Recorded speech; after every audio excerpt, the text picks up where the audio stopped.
Good evening. Let me fix my hat for y'all. This is my new hat. So I just put one wear for a little bit of the show. So don't talk about me saying I got a hat on the inside. But anyway, good evening and welcome to the Richard LeRoi Show. Before I begin, I always like to say thank you for watching me, because you can be watching anything else, but you're watching me, and I greatly appreciate you for that. I love when I'm out and about and you guys tell me you watch my show. I see people all the time and they say, I watch your show, keep doing what you're doing. And it does inspire me. It does keep me focused on doing what I'm trying to do and understanding that people are always watching you even when you don't see them. So sometimes perception can often be a reality, and I've learned that, and I think it's helped me, be a better person all the way around. There's a few things I was going to talk about today. I thought about during the week. Sometimes I try to see what's going on nationally, locally, and just different conversations. But the one thing I want to talk about was the way we as, especially African-American people, get upset when people of African-American descent or black people are killed, especially by a white person or a cop. I get it. I'm upset. I'm angry, I'm frustrated. I was just having a conversation with someone saying that I'm so glad we got cameras and video phones so we can get footage of this and people can be brought to justice. But what really bothered me, and I've said butt twice in this show, and I really try to minimize my butts when I'm on TV. But what frustrated me the most is coming home on a plane from Atlanta. I went to Atlanta last weekend, that I hear that 66 people were shot in Chicago, 12 or 14 fatally in a weekend. In a weekend. I mean, right? It's to me, I'm like, wow, what do we do about that? I know it's a million miles away from here now, we don't have that kind of crime here now, but man, what does that say when we don't, and there was no arrest. There were no arrests. This is what the paper says. You can Google it. Chicago shooting, 66 shootings, 12 or 14 fatally, and no arrest. Pretty much all of African-American color, right? You rarely hear about it. So if you didn't hear about this is a case in point of what I'm saying, right? That's not that major. In 1 weekend, all this took place. But when the guy gets shot running from the cops and the cops shoots him, but like, terrible. It is tragic. It is a terrible, terrible thing. I get it, But 66 people were shot and 12 of them fatally in the weekend, and we hear very little about that.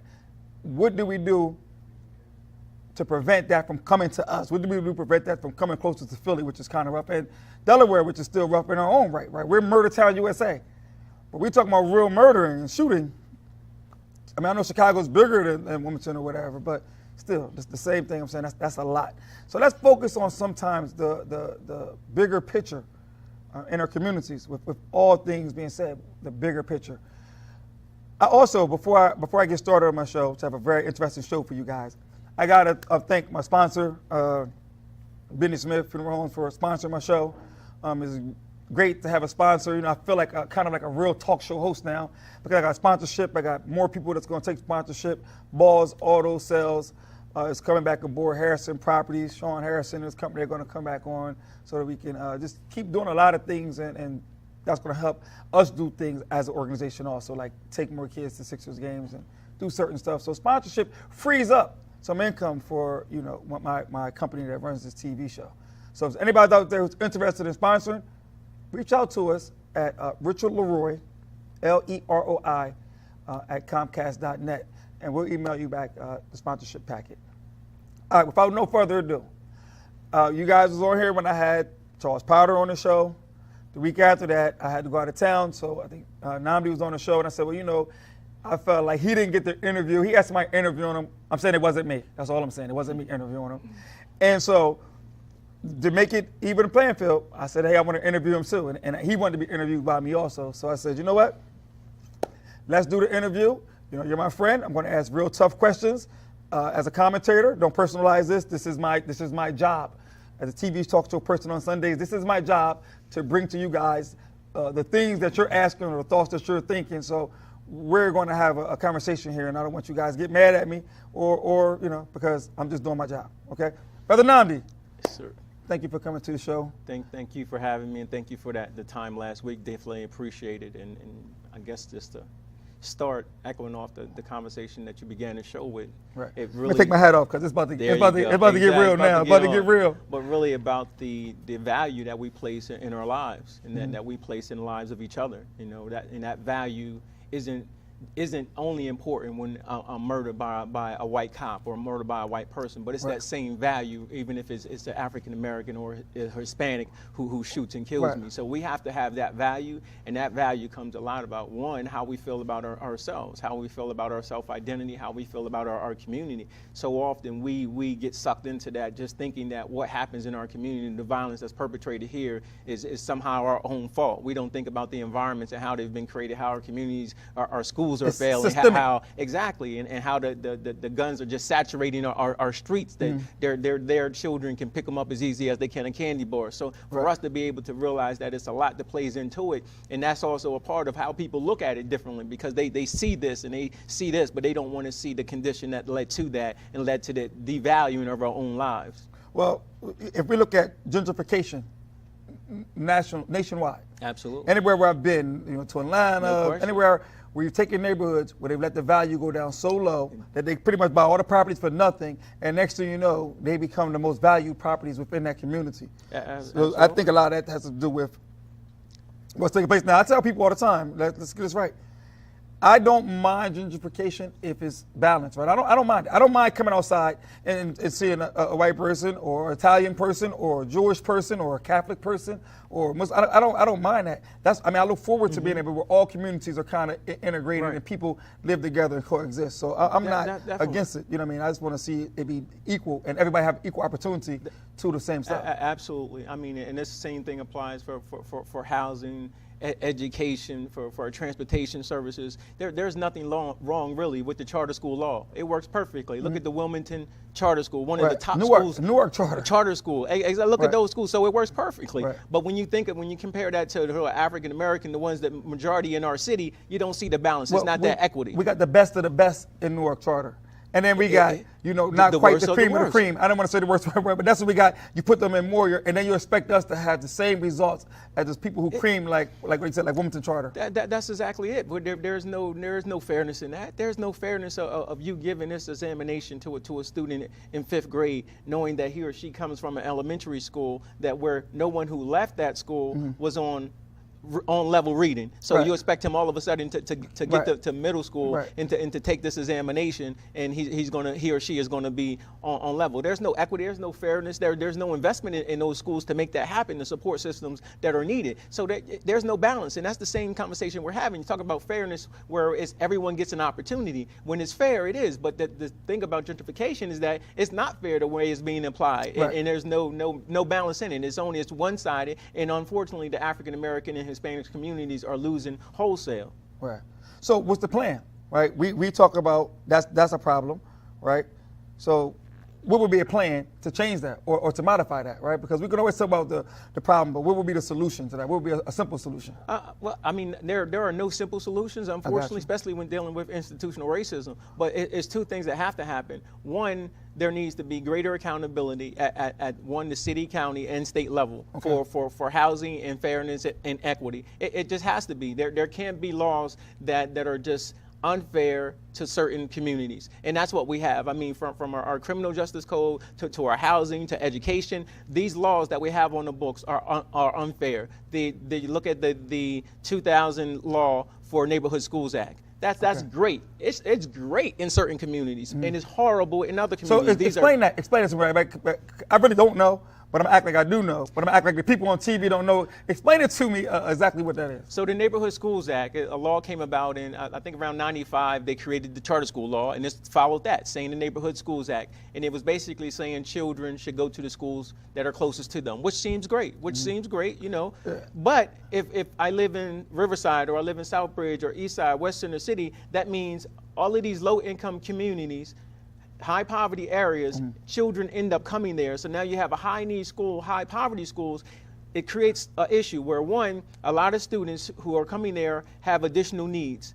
So teachers can't just come and teach math. Then there are other needs and others. So teachers, one, don't want to teach there. So you get a lot of First year teachers who come there for 1 year, teachers are placed there. I mean, mandatory placed there. Right. And then at the end of the school year, they voluntarily leave. So every year there's just a cycle of teachers coming and going, coming and going. Parents don't get to know the teachers. Teachers don't really get to know the children, know the family. So it creates these issues. And then there's no funding supports. So when you create these high need schools, that means you need additional social workers. You need counseling. You need different supports. You need different community supports. And, you may need a bigger clothing closet and things like that. Right. You don't have that because the resources aren't there. They just created these schools in 2000, these high need schools, but they didn't create a funding system that would make it equitable. So is that why we're having issues with like Bayer and issues with like Stubbs and no question, 100%. The only school district in our state, well, in our city, in our county, who didn't implement the Neighborhood Schools Act is Brandywine. And if you look at Brandywine's grades and their test scores are they're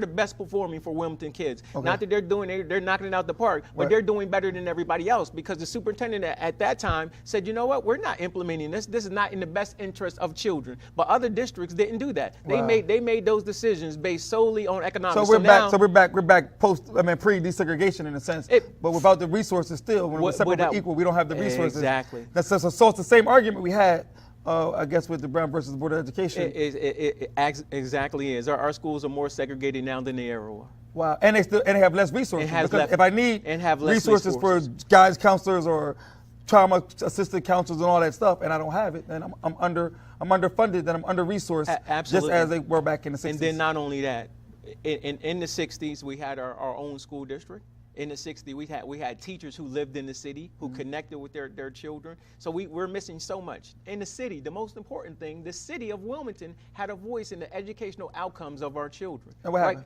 We lost our school district, we lost our voice. And not only that, when we lost our school district, the state took 0.25% from us from our wage tax. So basically, we lost about $10, $12 million a year that were going to support our schools, and we never got that money back.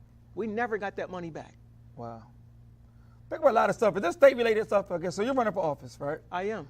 So I know people want to hear some stuff about that because we could talk about education and the kids in our community. You and I, it's all pre, related. post politics. These are conversations and discussions that we'll have no regardless of what. But I want to shift more to some politics stuff, if you don't mind. A lot of people are talking about. I don't know what your position is. I don't want to say what I heard people say, but the Rodney Square issue, right, with transportation. A lot of people are saying that you're on one side of it where your opponent's on the other side of it. Like, what is your rationale for being on the side you're on? I don't know what side my Well, was you for the hub to be there, or for the Rodney Square hub to be moved? It's two things about transportation that as far as from the state level, we should know. One, transportation in DelDOT are one of the few state departments that actually have planning the way it's supposed to be. So these decisions that are being made about Rodney Square were made 15 years ago and were approved 15 years ago. So they're being implemented now, but they were approved 15 years ago. So it's not like this is something that this current governor is doing. It's not something that this current mayor is doing. All they are doing is implementing strategies and to implement plans that were already in place. So when you look at this council, when you look at the council and say, are we doing this? This is the state department. It's not a city department. So you guys have nothing to do with it on city council? As city council representative, I supported, I believe the majority of our members on council all penned the letter, and it went to the governor, went to the Department of Transportation, asking them to reevaluate the moving the hub and the impact and the unintended consequences that it can have on Wilmington. Okay. That's all we could do. This isn't a Wilmington issue. That's what it's not a state issue. Okay. Yeah, it's a state. This is the State Department of Transportation. These are services. But this is a conversation I've had. People don't understand that these are state services. These are state services provided to the city from the state. Okay. We don't run DART. We don't run DART. This is a state transportation. So how do you think it has impacted Rodney Square? Let me say this, and I've said it before. As a little kid, I used to go to Rodney Square and run on the football field and all that, and that was early 70s or whatever.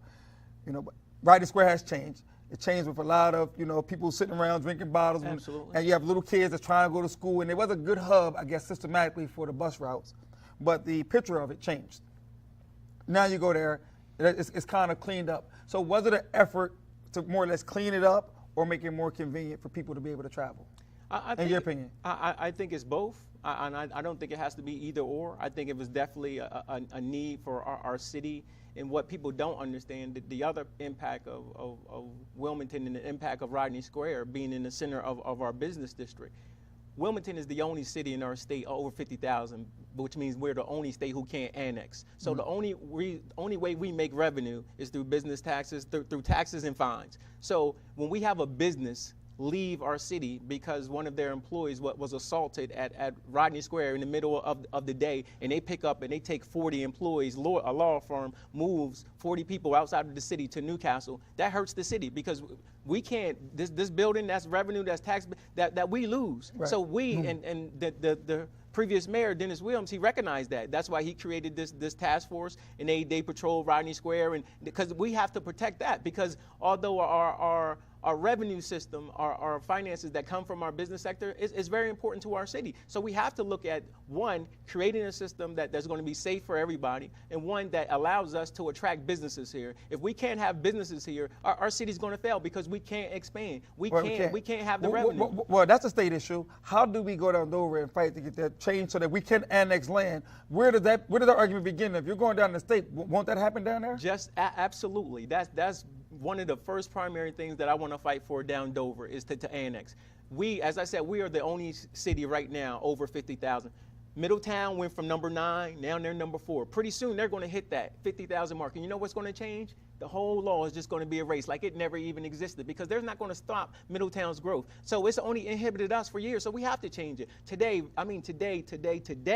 August the 12th, there is a business that is having its grand opening right in my district across from Haynes Park on Miller Road, a brewery. And this is a perfect example of annexation. This was county land that got annexed back into the city. We worked with a developer, Ms. Pepe's from up 202. They developed it. Millions of dollars went into it. Now we have a viable business in our community. This shows the power that annexation can have for the city of Wilmington. Right. It can assist us. The city of Wilmington used to go out towards Concord. Like Concord Mall is considered the city of Wilmington. They have Wilmington proper, and then they have Wilmington. So all of these surrounding communities are, quote, Wilmington, but they're just not Wilmington proper. But our city needs to be able to grow. We have to be able to grow in order to expand our tax base, because our city, based on the amount of revenue that we receive, we're always going to be in that quandary. We can grow up. Is that why we're building? So why we building this? Everything is condominiums. Exactly. We have to be able to expand. We have to be able to expand in a way where we're showing that our growth is good for our county, not that we're going to tear up this part of the section or that part, but we're going to expand, and we're going to expand in a way that's beneficial to Wilmington and our neighbors, and it will benefit us as well as the county. So as the state representative, right? You have a lot of white people in your district too, and so some would always probably perceive you as being the black, the black guy, or the guy that's just for African American, or he's just, he's a non-black, this and that. What issues do you think are universal that would appeal to all people, black and white? I think that just being me, I'm a veteran. I'm someone who served my whole life not only in the city of Wilmington. Veteran serious. No question. Thank you. I want to say thank you, man, because I wouldn't want to be here without our military. And this world is crazy. Not only am I a veteran, but I'm a twin veteran, and my brother served in the first Iraqi war, and my brother suffers from PTSD. So I counsel a PTSD vet every single day. So I know what it means to serve. I know the impacts and the impacts and the consequences and the sacrifices of what this service means. Okay. And not only on the battlefield out there, but in the battlefield of our streets in Wilmington, in the classrooms, down Dover, in the boardroom, sitting at these school district meetings. I understand what it means to serve. And service doesn't have a color. Service is about need. And as a social worker, as a professional social worker, we understand that the grassroots of social work is working one-on-one with individuals. Mm-hmm. Then you grow up and you understand programs and organizations. But the highest level of social work is advocating for and creating policies that impact the clients that you serve. That's what an elected official does. That's what we need to do down Dover. We have to go down Dover, understand the issues first of all, and then come back here with our tax dollars that are going to Dover. We have to bring them back to Wilmington to address the needs that are most important to us, not just in Wilmington, because the same issues that are impacting us are impacting our county partners as well. Okay. Edgemoor has need for economic development. In the city of Wilmington, we go from from Market Street in the 1st District all the way down by Brandywine, all the way to Foreman Mills. Now you can take that road all the way up Philadelphia Pike. Right. That whole stretch is prime for economic development. Right. That's a county issue. That's the same thing they want in the county, the same thing we want in the city. We want jobs, we want businesses that will meet the needs of our communities, that will be partners with us. In city council, if you want something done, you have to get 7 votes, right? You need 7. As a state representative, if you want to get something done, how many votes would that take? What it takes is, first of all, being a consensus builder and realizing that you can't be an island of yourself. You have to go down there and you have to be not trying to be me, but going down there, understanding that you have priorities and other districts have priorities. There are crime issues mean absolutely nothing in Kent and Sussex. Well, in Sussex primarily. So we have to be able to say, understand their issues. The education issues that we have, they have very similar education issues. So we have to understand that if we can find commonality and build support on those issues, then we can get them to understand our issues that are unique to Wilmington. No one has the challenges that we have with this 4-district model. No one. Really, no one in the nation has this. So this is a unique issue to Wilmington. But the way we build support is to say that this problem was created in the General Assembly. Wilmington didn't create this problem. It was created in the General Assembly. So the solution has to be there. That's the consensus that we need to build. This isn't a Wilmington problem. That's how people want to perceive it, that it's a Wilmington problem, but it's not. This was created in the General Assembly. They created the Neighborhood Schools Act. They created this 4-district model in our General Assembly. So they have to fix it. So once they understand that it's their problem, not a Wilmington problem, that's how you fix it. But as long as but it's hurt us. Right? I guess Absolutely. we've been casualties of war. Absolutely. We've been casualties of war. Unintended consequences. The unintended consequences of these legislations have impacted Wilmington more than Do you think that's been not just on the state issue, not to change focus, but even on city council issue?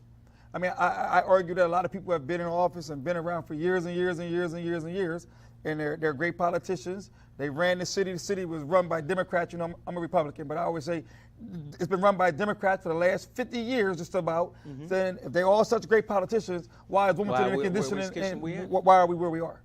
It's as a democratic state, to have the opportunity to realize what growth means. When we don't have a voice, again, Wilmington has certain limitations as to what it can do, how it can fix issues. We really, truly need county and state assistance. We do, because these aren't Wilmington City issues. Right. These aren't Wilmington City's issues. These guns aren't just being produced. Many of these guns that are impacting and causing death and destruction in our city are purchased in our state. So that's a state issue that we are dealing with the brunt of the effect in the streets of Wilmington. Are they purchased legally? Many of them are purchased legally. And then they're stolen. And not even stolen. Some of them are reported stolen. Some of them are reported they're sold. People still doing straw purchases? We still have many loopholes. I'm thinking that if I'm a licensed gun holder, I'm going to sell somebody a gun that shouldn't have one, and I can get 5 years for this, and I know they're probably going to go do something stupid. I mean, come on. I mean, I get it, but I'm still thinking we all know it's happening. We all know it's happening. Right. I mean, how many guns do they seize? You got any idea? I know that the city of Wilmington, I believe we had 40 guns just last month. If I'm not, that 1 month, 40 guns in 1 month. I'm almost certain that was the number. Oh. I mean, every day we're pulling guns off the street. I want to say 40 guns last month. 40 guns, our Wilmington police, but our streets are saturated with guns. I mean, saturated. So a lot of kids, and sometimes I guess I'm being intellectually naive, and guys, I'm really not. I'm just asking questions for people who are home, maybe watching, and you guys are saying, you're thinking the questions that I'm asking.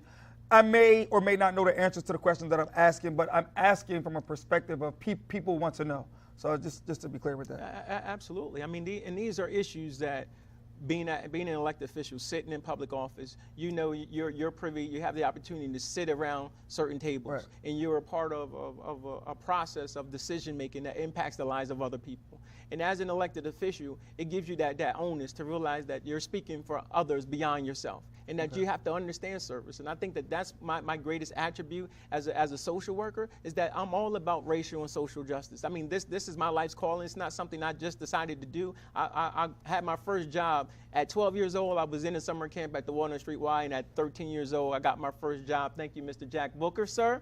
Gave me my first job. and I've been working with youth and families ever since. And Okay. this is my life. This is about creating services. So in the state, you would get to do kind of what you like to do. It's what you, it's, Absolutely. The resources are at the state level. The city, Okay. we impact policies and we you try take to what they use. give you. You take what they give you. You work with that.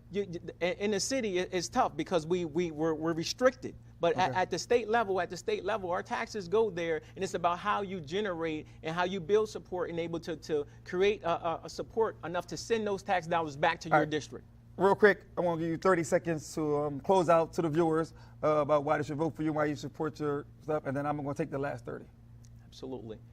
Councilman Nnamdi Chukwucha, candidate for state representative in the 1st District. I'm appealing to the voters of the 1st District that now is the time for change. We really truly need someone down Dover who's going to speak up and to address the issues that matter most to our city. We have the lowest performing schools in the state. Our children are dying in our streets behind guns that are purchased here in the state of Delaware. We have children in need of supports in these high poverty schools. So what we need is change. We need change. We need to change the annexation policies to benefit Wilmington. We also need to address the criminal justice reform because of the negative impacts on Wilmington. So let's get a strong voice down Dover that's going to address the issues that matter most and bring our tax dollars here back to the city of Wilmington. Hey, listen, awesome guy, great conversation. My name is Richard L. Dighton. Be educated on who you're voting for, learn their issues, learn their topics, not in just this race, but in every race. It's important for us to be focused on not just who we like with popularity, but who can get the job done and who has the skill set to get it done. Nnamdi, brother, thank you for coming on to the show. I appreciate you. Good luck to you in your race. Yes, sir. All right, win or lose, we still got work to do. I work every day, man, but we ain't losing. All right, Absolutely. no. Hey, that's the thing. In politics, you got to do what you're going to do, regardless of if you're in the seat or not. So, Mr. Richard, LeRoi Dighton, and I'll see you guys next week.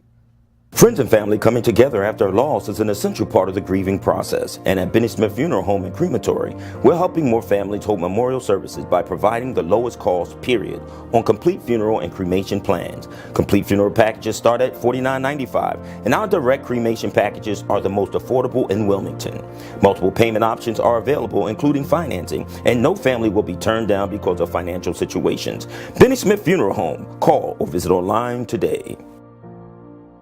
The grieving process is very challenging, and the loss of a loved one can be very traumatic.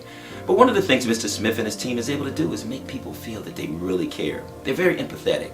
And so you can see it in their services, their attention to detail. They really make sure that that family knows that that person that they're about to bury is going to be treasured forever through the services of Benny Smith. And then the other thing about Mr. Smith is even beyond the services of the funeral home, just his commitment to the community. From his great service at Delaware State University to helping great leaders like Ruben Salters and Sankofa, always being there to just support. I'm a direct beneficiary of his support because he gave my son a scholarship before he went to the University of Delaware.